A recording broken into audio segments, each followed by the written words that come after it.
Hello, everybody, and welcome to my live show. It's Friday again, and here we are. I can't believe how quickly this comes round, but it is indeed Friday again. So today I've got an absolutely fascinating guest on the show.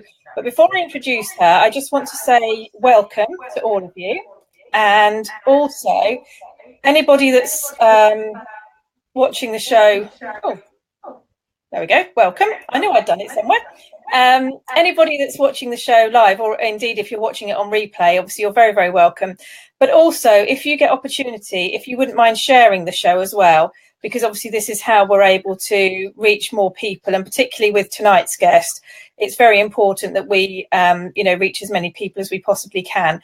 So if you do get the opportunity, please do share the show. For those of you that haven't seen me before, I'm a romantic suspense author. I published my first book in May last year, and my second book is due out hopefully next month. So that's really exciting. And what's even more exciting is I started writing the third book yesterday. So if you'd have asked me a few years ago, I never in a million years would have thought I'd do one, let alone be on the third. So that's really amazing. Anyway, without further ado, I'm going to introduce my guest. So I have, I'm hoping I pronounce her name correctly. She'll tell me if I don't. I have Bridgetti Limbanda, and she comes from South Africa. And she describes herself as a social entrepreneur, a live streamer, and an advocate for digital storytelling. She also has a very important and tragic, in many ways, story to tell. And that's why I really wanted to bring her on here today to talk to her about that. So I'm going to bring her onto the show now and say, hi, Bridgetti. Hi, Anne-Marie. Thank you so much for the introduction, and thank you for inviting me to be on your show. I feel honored. Thank you. No, you're very, very welcome. And we said briefly, obviously, there's a few things that we want to talk about. We have just got a couple of people that are watching. Sandra, who is fantastic. She tends to try and watch us most weeks. So she says hello to both of us. Hello, Sandra, and thank you for joining. Yeah, there is anyone watching in the UK, there's a bit of a time delay between me and Bridgetti. So just bear that in mind. It's obviously because we are obviously a little way away from each other. We've also got my husband, Mark. Hello, Mark. And anyone else popped up before we move on to... Nope, I think that's it at the minute. So, so let's just remove that comment. You'd think, Bridgetti, I've been doing this long enough now, you'd think I'd have this technology sorted, but I still get in a muddle with it. Well, you're a one-up on me. You know, I've been broadcasting using BeLive for a little over a year now. And I don't think I've had any one of my family members on a broadcast. Oh, well, unfortunately, my poor husband, he had to be the guinea pig.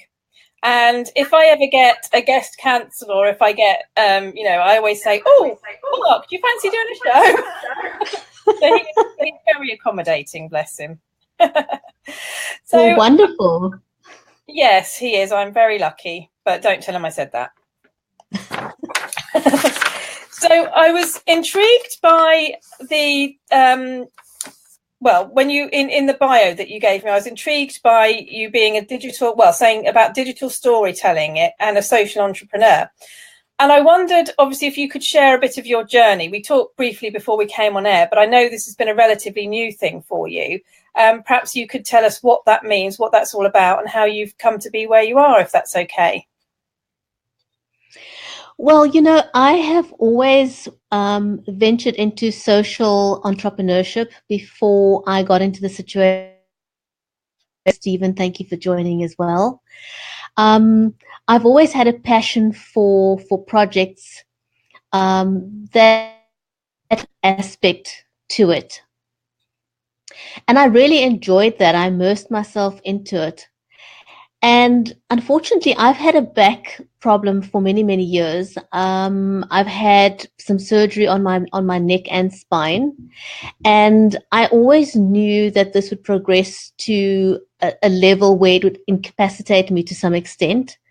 And that started happening in the last few years. And I literally got to the point where I was in so much pain that I withdrew from society. and it affected what I like to do most, and that's helping people. I couldn't do that because I couldn't help myself. And as things progressed, I realized I was starting to sink back into depression again. And that is usually pretty normal for people who suffer with any type of chronic pain. And I realized that no one else was going to save me. And I needed to do that myself. I needed to find something. I needed to find a way to lift myself out of depression.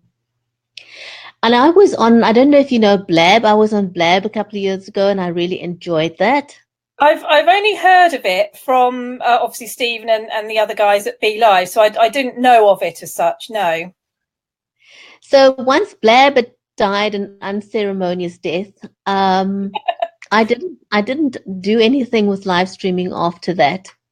But while I was recovering from my neck surgery, I discovered Be Live TV, and I absolutely fell in love with it from the get-go. But between then and my issues with my health and my depression, and getting to the point where I was completely cut off from my social interaction, I had lost confidence in myself. I'd lost confidence in who I am and what value I could add to others. And then I decided, I need to jump right back into live streaming with both feet. And it was scary in the beginning to get myself to push the button to go live. Took several attempts because I simply lacked the confidence in myself. I found a way of overcoming that confidence eventually because I did some training and I decided to do some accountability exercises, which is just what I needed because by myself I wasn't going to do this. But entering some accountability exercises was the best thing I could have done for myself. My confidence grew in time, and then I realized that I could use my newfound skills using Be Live TV to do what I like most. Yeah. And that is to use it for social good. And one of the things I realized that one could do with live streaming is to add a new dimension to people's stories. Now you can tell a story on a web page, on a website. Yeah.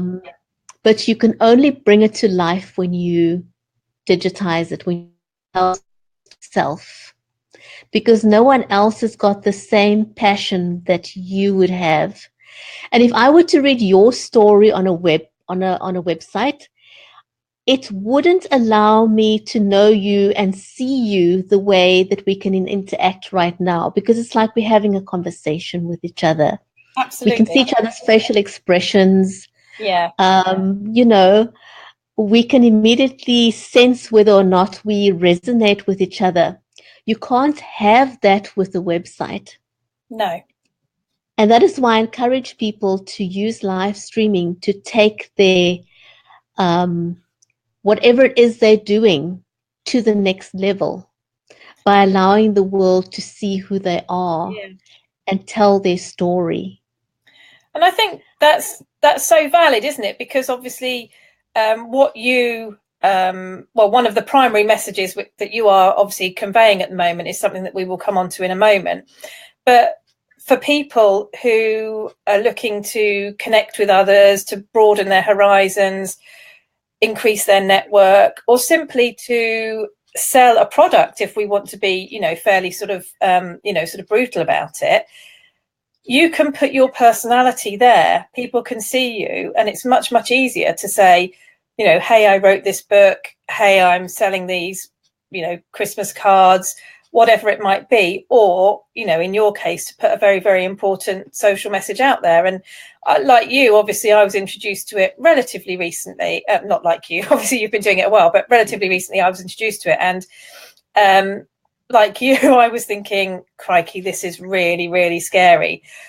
But I can say once I'd done the first couple, I was fine. And then the people that I've met, such as yourself, it's just been incredible. You know, our paths would never have crossed if we hadn't have done live stream. And I just count my blessings that I have been able to, you know, to meet so many great people. Absolutely. I mean, it's phenomenal. My network of people literally around the world. I have met some amazing people, and I hope that at some point in the future I could get to know them in person.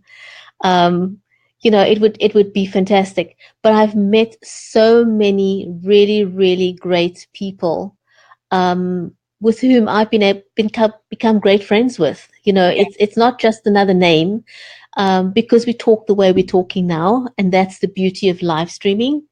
Um, it's literally the way I explain it to people often is, you know, if you've done Skype, for example, Yeah. you usually do that, but in a closed environment. Yeah. And this is similar to Skype, except that it's an open environment, and that's Yeah. the only difference. Yeah. You know, That's right. And you've got potentially, you know, you've got the world. I mean, obviously, we don't have the world watching us, but potentially, you know, you can reach such a huge audience, which you wouldn't be able to reach, like you said, if you were just doing Skype with one or two people in the sort of comfort of your own home. So I did pop it on the show. I just want to say hi to Alison. She's actually in Oklahoma. So, hi, Alison. yeah, and she was her daughter had just woken up, so she was having to rush around and feed her daughter. So I'm not sure how long she's going to be with us, but I'm really pleased she's been able to join us tonight. So that being said, let's move on to obviously the thing that you are focusing on right now. And I mentioned it briefly in the post that I put on. For myself, I didn't know anything about this until whenever it was you did your show. So that's probably a month or so ago, maybe. Could be. Yeah, it's a few weeks ago, but I knew nothing about it until then, and I was genuinely taken aback, as were many people who watched the show at the same time, with the fact that this can actually happen. And what we're basically talking about is a water crisis in Cape Town, so in South Africa, where Brigetti is.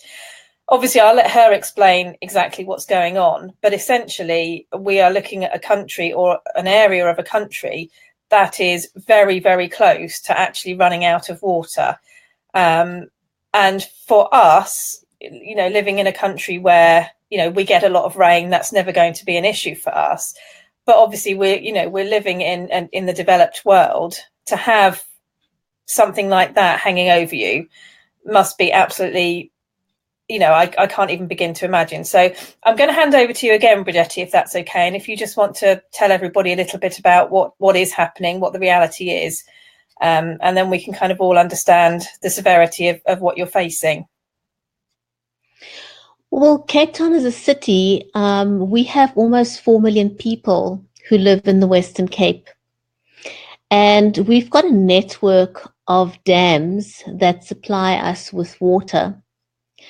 Now, over the last 20 years, I would say a traditional Cape Town weather, we would have rain for weeks on end. And we to one of the best destinations in great weather here. We really, really do. And it's a very scenic place. It's a beautiful tourist destination. And people also enjoy coming here because apart from the scenery, it's also great from an economic perspective because of the exchange rate. It really is a paradise for people coming from the UK, for example. And traditionally, we told people you can come any time of the year, but don't come in these months because that's our rainy season and it rains for weeks and weeks and weeks. That started changing about 20 years ago. Our rain in our winter period started reducing gradually over the years. Up until 2014, we still had enough. We had enough water in our dams, but in 2015, 2016, and 2017, we had very dry years to the extent where our dam is now literally almost empty. We currently have about 26% left in the dams, which is incredibly low. And the idea is that when we reach 13.3% in the dam, the authorities will turn off our taps. So that is termed as day 0. Currently, that is pegged at the 12th of April this year. The suburbs will be turned off. They will keep the taps on in informal settlements.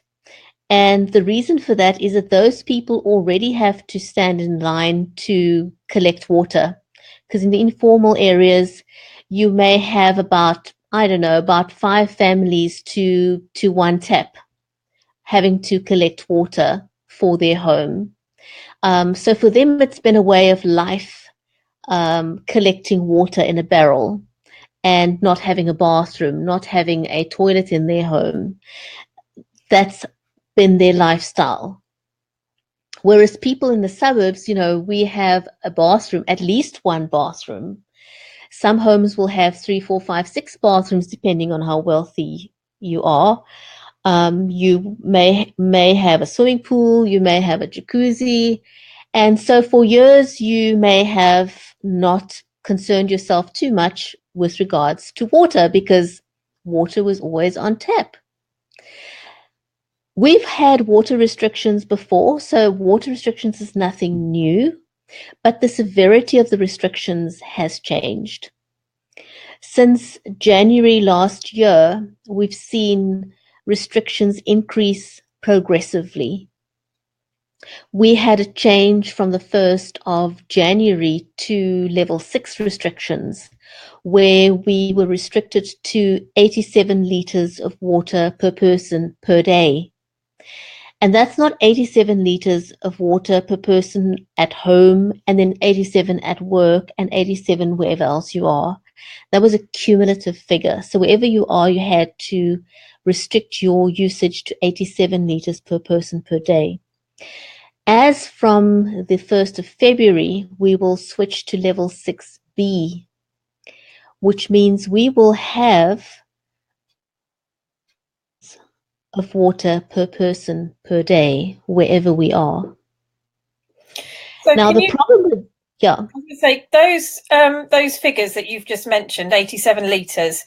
Can you sort of put a perspective on that in terms of usage so that we can kind of get an idea of literally what that will enable you to do? Well, previously, I mean, to run a bath, for example, you could do anything between 80 to 180 litres of water.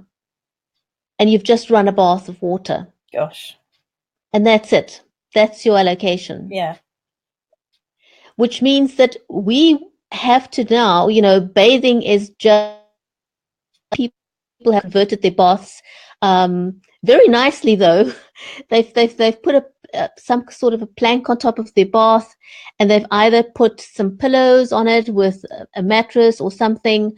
Some people have decorated with plants because we absolutely cannot use a bath at the moment. We don't have that kind of water. So literally, if you are going to manage with that water, you can take a 2-minute shower, and in 2 minutes you will have used 20 liters of your allocation. So if you took a shower for any longer than that, you'd run into trouble getting through the day with your allocation of water. We're not allowed to use, for some time already, we're not allowed to use hose pipes. We're not allowed to wash our vehicles with municipal water. We water our gardens. Our gardens look absolutely dreadful. On a badge of honor. Having a dirty car and having a garden that's dying is a badge of honor, which means that you are doing the right thing. Oh, goodness. So the only way I manage, for example, now is that I will because remember, you still have to do your laundry with that amount of water. And to give you another idea of scale, if you took a front loader washing machine, you would be using on average anything between 60 and 80 liters. If you had a top loader, you'd be using 120 liters. Gosh. So if you decided you were doing laundry today, that meant that it meant I would have no water for that day for myself if I was doing my laundry. So the way I've coped is for 3 days a week, I will wash myself in a hand basin with 2 liters of water for 3 days. And on the fourth day, I will have a shower so I can wash my hair. And that is how I've managed my allocation with water. It's different. It takes a bit of getting used to it, but you know what? You won't die from washing in a basin. No. It's all about, your attitude and seeing the big picture and realizing that coping with that inconvenience is better than not having water at all. Because that is what we're facing at the moment. The problem is that they've been trying to drive down consumption for the last couple of months and not really winning. It's estimated that almost 60% of users are not obeying the regulations. Right. So they are toughening up on that. And the problem with that is that those people that are not obeying the regulations are emptying the dam and hastening up the day zero because they've moved it forward a couple of times already. Just last week, it was moved forward from the 22nd of April to the 12th of April. And considering that our consumption seems to be going up, not down, I am concerned that we may run out of water as early as March. So what happens then? I mean, if that were to happen, what happened? How does that work? You've got no water, so literally. Well, what they currently are planning is desalination as one option, and the other option is groundwater through boreholes. Okay. But what people fail to understand that it's not that cut and dry. With desalination, for example, we've got some areas where the reticulation pipes are close to the beach, and it would be easy to feed that into the system. But when it comes to boreholes, that's completely a different ball game because each borehole would be a different quality. That water has to be tested. And then that water has to be brought up to standard. Our standards for drinking water is quite high. So once you've established that water can be used, then you have to get that water into the reticulation system. Again, that is not so simple because now you've got servitudes and all kinds of things as barriers to getting that water into the reticulation system and to the users. That's just one of our. So those are the two areas where we will be getting new water to add to our supplement. Oh. What concerns me at the moment is that the capacity that they can bring online initially. I've learned so much over the last couple of months thanks to the opportunity I've had to interview various experts in water. So I've learned an incredible much, and I'm very, very grateful for the knowledge that I've been able to pick up from them. So what I've learned with desalination, for example, is that they have to build up the supply. So if you, for example, wanted to get to 200 million liters of water per day, that's not what you start off with. You could, for example, be starting off with 2 megaliters, and then you build that up over a period of time until you get to it. So we will have a shortfall, and that's the concern. Because the new water that they're currently going to bring on is roughly 10% of what we're currently using. Oh, crikey. So I'm not sure. And when that happens, they will reduce our allocation. We will have to collect water, physically collect water. We will then be granted 25 liters for everything. It's just incomprehensible, really. And is presumably there's no rain forecast or anything? It's not gonna. Are you still in the dry season? Our winter season will usually starts around May, June is when our winter season starts. but there's not much rain forecast for this year either. Things could change. We don't know. But right now, there's not too much rain being forecast. So that is a concern. But, above and beyond drinking water, the other huge concern that we face is when the taps close, our sewage system will back up. Oh, gosh. And that will create a whole new set of problems. We've never been in this situation before, so there's no test case for this. And pipes can react in different ways, and they will burst. And we don't know at what point they will burst, and there's so many unknowns with that, which means we also have to find a solution for sewage. So you're saying potentially the sewerage pipes could burst? Yes. Yes, because there won't be water. These pipes need water. Yeah, and there won't be any water. Currently, for example, we're not allowed to use municipal water to flush our toilets. So what we do is everything gets recycled. Every bit of water, we've got a basin in every single under a tap, so that if you're washing your hands, you will catch that water. The water from your washing machine, for example, you take the hose out of the outlet, and you put that into a bucket, and you catch that water, and that you use for the toilets. And you can use that for your plants as well. Obviously, you switch to an eco-friendly, phosphate-free dishwashing liquid, and also laundry soap, so that it won't harm your plants. But that is how we are currently managing. And to be honest, to be reduced to 25 liters of water per person per day is going to be a real challenge, a huge challenge. And as obviously I popped this comment up, Kate's here in the UK as well, and she says, makes me realise how much water we use here without thinking about it. And I think that's the case. I mean, obviously, as I said, we are incredibly fortunate in this country, and we moan about it, but we do get ever such a lot of rain. And, I can remember, I think, one year, and I was only a small child when we had a standpipe in the street because we hadn't had much rain. And very, very occasionally we get hose pipe bans, but, less frequently now. So, what you are facing, the reality of what you're facing, is something that we can't even begin to comprehend. And it's just, it's just incredible. And one of the points I wanted to bring up actually was on the previous show, where I obviously found out what was going on. You talked, I can't remember who asked you a question, but you talked about the fact that there is water in other parts of Cape Town. Is that right? Or other part, but it's too expensive to be brought down to you. Is that correct?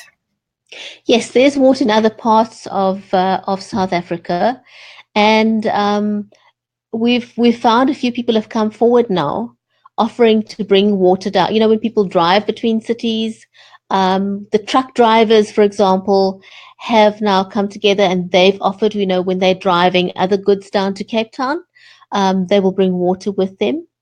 So there are various initiatives on its way at the moment to truck down water to Cape Town. And that will particularly focus on the elderly and infirm people, because those people, it would be virtually impossible for them to carry 25 liters of water. I know with my chronic back pain, I couldn't carry 25 liters of water. It'd be absolutely impossible. Sandra just popped up and told me it was 1976 when we had a standpipe in the street. So that's how long ago it's been since we had, and even then it wasn't serious. It was nothing like you're facing, but that's been how long it's been since we've had anything remotely like what you're currently experiencing. So I know there was a mom, for example, not in Cape Town, because there are other areas in South Africa where they're facing similar challenges. And there was a mom relating her experience. She was saying her daughter got ill, for example. And, she was vomiting through the night.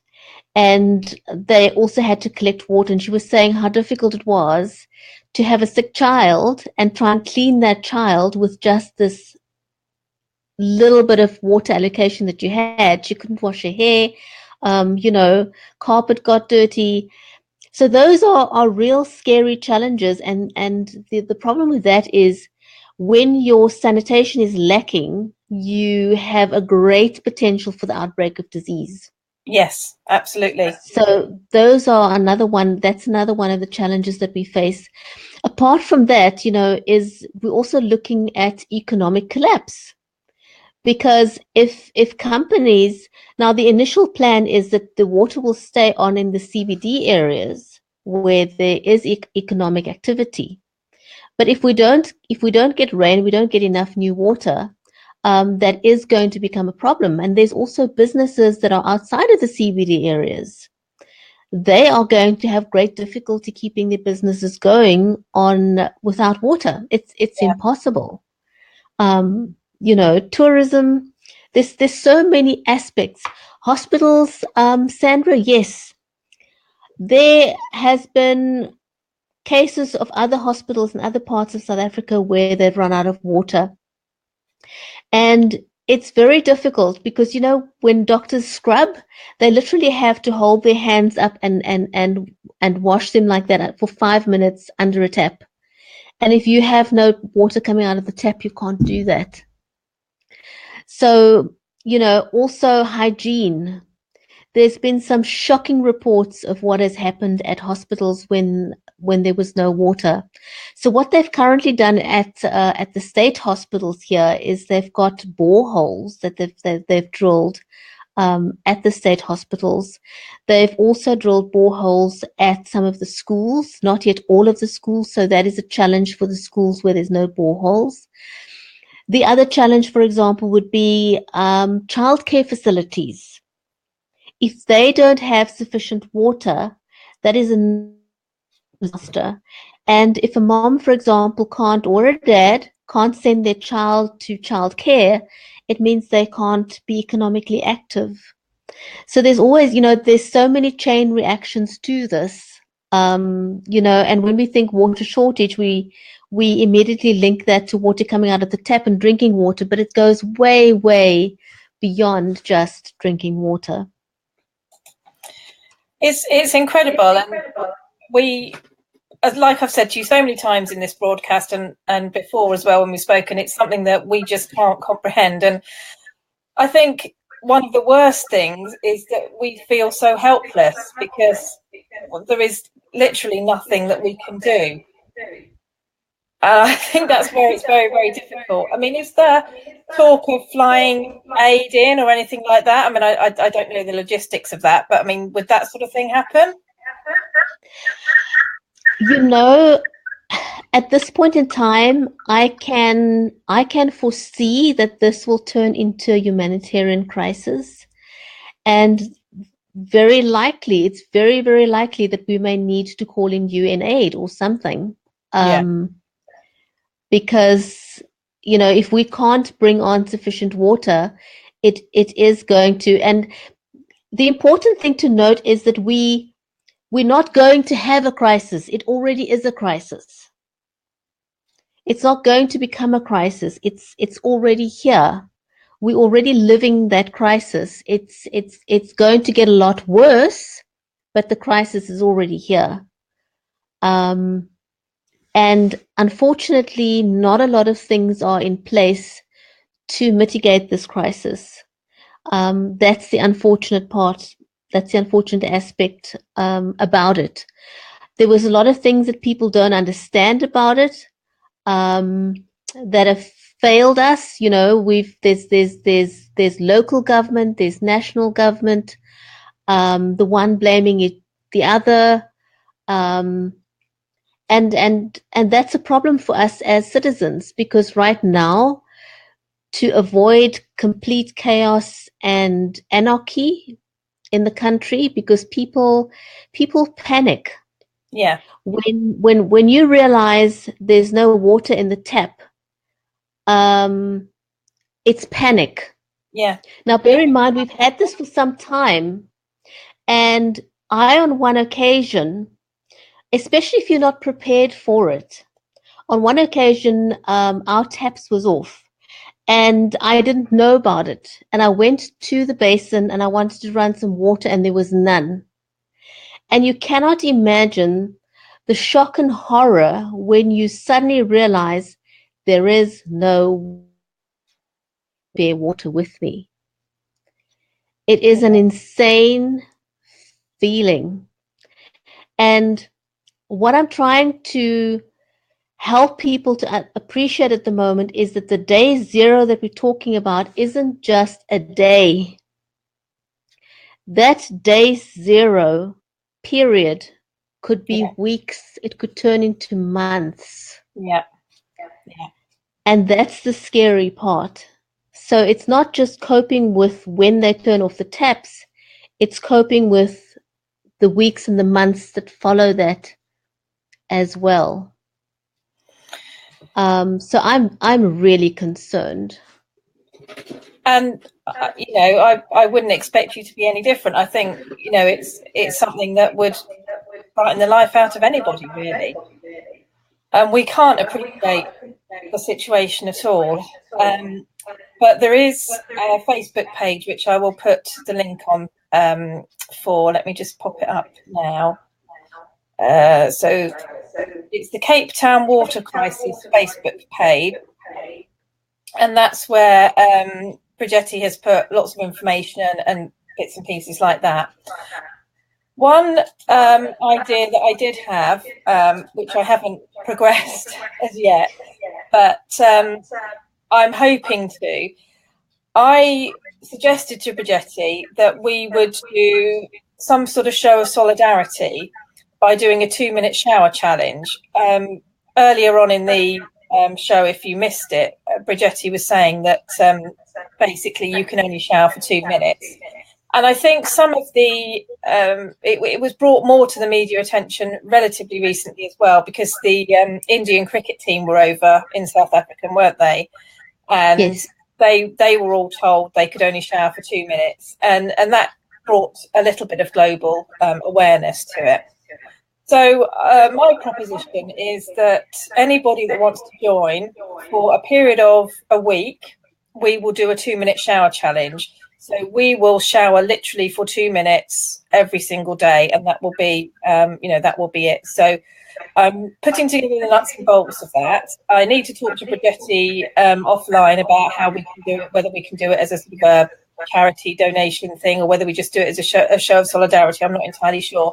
But I just think it would be nice. We can't physically do anything. We can't bring you our rain. We can't, we can't sort of come over there and do anything. But obviously, if we can show support for you and for your fellow countrymen and anybody else, obviously, that's affected by this, then I think that's something that certainly I would like to do. And I would, I would be really keen, obviously, to try and get some more people on board. And Sandra's already said that she would be on board with that. Thank you. That's fantastic. So keep an eye on my Facebook page.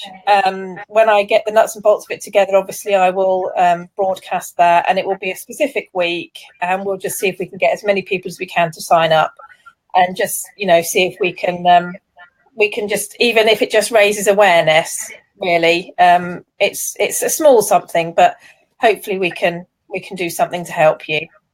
Maybe we can tune into the Ladies Go Live group, because that's a huge group, and I'm sure that they would support us. Okay, yeah, Kate says she can as well, so that's great. And yeah, I think that's right. I think we'll work together on this behind the scenes. We'll put a plan together, and we'll get it up and running, and we'll just see if we can get as many people as possible involved, and just see if we can, like I said, just raise awareness so that at least more people know that this is very, very real, and it's happening to you right now. Thank you. I really appreciate that. No, you're very welcome, and I just wish that there was more that we could do. But it's been lovely to have you on the show, and I do want to just lighten it a little bit, if that's okay. Obviously, as I said at the top of the show, I'm an author, so I want to ask you an author-related question. I want to ask you, are you reading a book at the moment? And if so, what is it? I'm not actually. I am. My days are completely filled with broadcasting, getting information out, um, inviting guests, preparing for broadcasts. There's so much that happens around the water crisis at the moment. Yeah. It's absolutely scary. Yeah, I can imagine. Literally within one day, there is such a flood of information that comes through that I try and get through to my followers, um, that I really, really don't have any spare time at the moment. I can understand that, but obviously, hopefully, one day you will be able to sit down and take a bit of time for yourself, which is obviously be well deserved time. You're doing a fantastic job with all that you're doing and bringing awareness. And certainly, like I said, it's not something that I knew anything about until fairly recently. So that's credit to you for everything that you're doing. Thank you very much. But I'd love to read your book sometime. You're very welcome. Sounds exciting. And congratulations on your new book. You said your book's about third one's about to be launched. No, second one's about to be launched, and the third one I've just started writing.